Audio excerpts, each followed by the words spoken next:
को बढ़ाने की कोशिश करो, वो दिन लद गए हैं। आपको बता दूं, ये जो 3 देश आपको एक साथ खड़े हुए दिख रहे हैं ना, ये 3 देशों ने ये फैसला किया है कि 2500 वायुसेना हमेशा तैयार रहेगी तुर्की का जवाब देने के लिए। एक सैन्य गठबंधन यहाँ पर बन रहा है। अब आपके मन में बहुत सवाल आएंगे कि यहाँ भारत तो नहीं है। इस सैन्य गठबंधन में भारत सामने से तो बिल्कुल भी नहीं है, लेकिन ये गठबंधन भारत के लिए बहुत ही ज्यादा मददगार होने वाला है, क्योंकि ये गठबंधन वो गठबंधन है जो तुर्की को सबसे बड़ा संकेत दे रहा है कि अगर तुम जा रहे हो हमारे खिलाफ पाकिस्तान, बांग्लादेश, इन देशों के साथ संपर्क साध रहे हो, तो अब हमारी बारी है कि तुम्हारे पड़ोस में भी खेल किया जाए। सिग्नल दे रहे हैं कि ईस्टर्न मेडिटेरेनियन अब फ्री प्ले ग्राउंड नहीं रहा है और बेंजामिन नेतन्याहू ने एम्पायर का जिक्र करके अर्दगान को जो न्यू ओटोमन एम्बिशन था उस पर सीधा वार किया है। सवाल ये नहीं है कि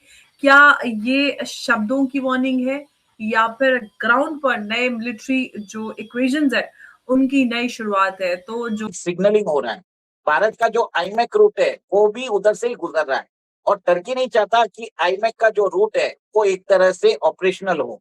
इसके लिए टर्की पाकिस्तान और अजरबैजान के साथ मिलके ईस्टर्न मेडिटेरियन में अपनी पैठ बनाना चाहता है।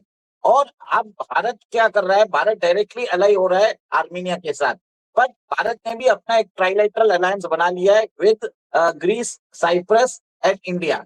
और सिमिलरली इजराइल भी वही कर रहा है।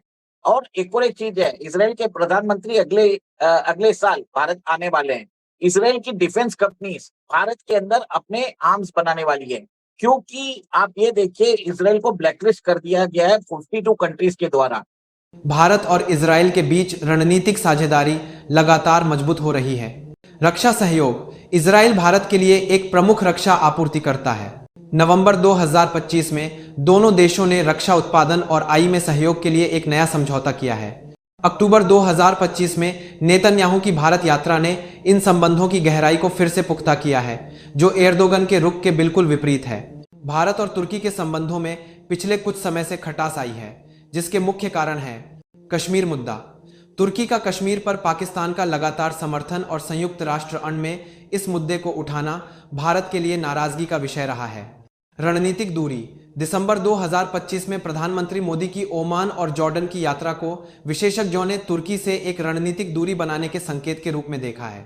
भारत और इजराइल के बीच मजबूत होते संबंध और तुर्की के साथ उनके खराब होते संबंध तुर्की के लिए रणनीतिक चिंताएं पैदा करते नहीं रहा है और बेंजामिन नेतन्याहू ने एम्पायर का जिक्र करके अर्दगान को जो न्यू ओटोमन एम्बिशन था उस पर सीधा वार किया है। सवाल ये नहीं है कि क्या ये शब्दों की वार्निंग है या फिर ग्राउंड पर नए मिलिट्री जो इक्वेशंस है उनकी नई शुरुआत है। तो जो बॉर्डर है और रिलीजन है, जियोपॉलिटिक्स है, सब कुछ एक साथ उबल कर यहाँ पर हमें नजर आता हुआ प्रतीत हो रहा है। और अब इस पर जो ये उबाल है ये किस तरह से मेडिटेरेनियन में एक चिंगारी के रूप में नजर आएगा।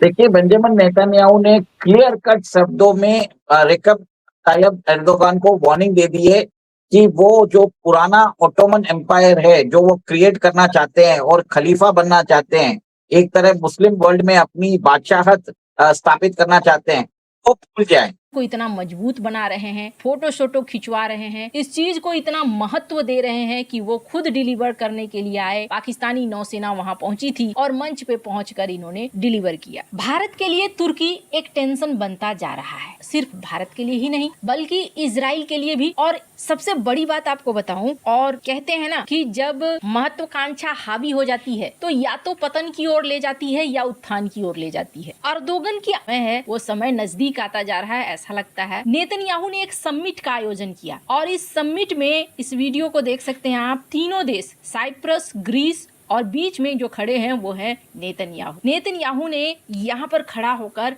एक बड़ा ही तगड़ा स्पीच दिया है। मैं चाहती हूँ कि इस स्पीच को आप सुने। उन्होंने कहा कि देखो, हम तीनों देश एक साथ आ गए हैं, ये जो हम तीनों देश एक साथ आए हैं उसको लेकर टेंशन मत लो, हम किसी के ऊपर यूं ही कुछ करने नहीं जा रहे हैं। ये जो 3 देश आपको एक साथ खड़े हुए दिख रहे हैं ना, ये 3 देशों ने ये फैसला किया है कि 2500 वायुसेना हमेशा तैयार रहेगी तुर्की का जवाब देने के लिए। एक सैन्य गठबंधन यहाँ पर बन रहा है। अब आपके मन में बहुत सवाल आएंगे कि यहाँ भारत तो नहीं है। इस सैन्य गठबंधन में भारत सामने से तो बिल्कुल भी नहीं है, लेकिन ये गठबंधन भारत के लिए बहुत ही ज्यादा मददगार होने वाला है, क्योंकि ये गठबंधन वो गठबंधन है जो तुर्की को सबसे बड़ा संकेत दे रहा है कि अगर तुम जा रहे हो हमारे खिलाफ पाकिस्तान, बांग्लादेश, इन देशों के साथ संपर्क साध रहे हो, तो अब हमारी बारी है कि तुम्हारे पड़ोस में भी खेल किया जाए। खैर, आने वाले दिनों में आपको बहुत सारी चीजें यहाँ पर देखने को मिलेंगी। वो एक तरह से ऑपरेशनल हो,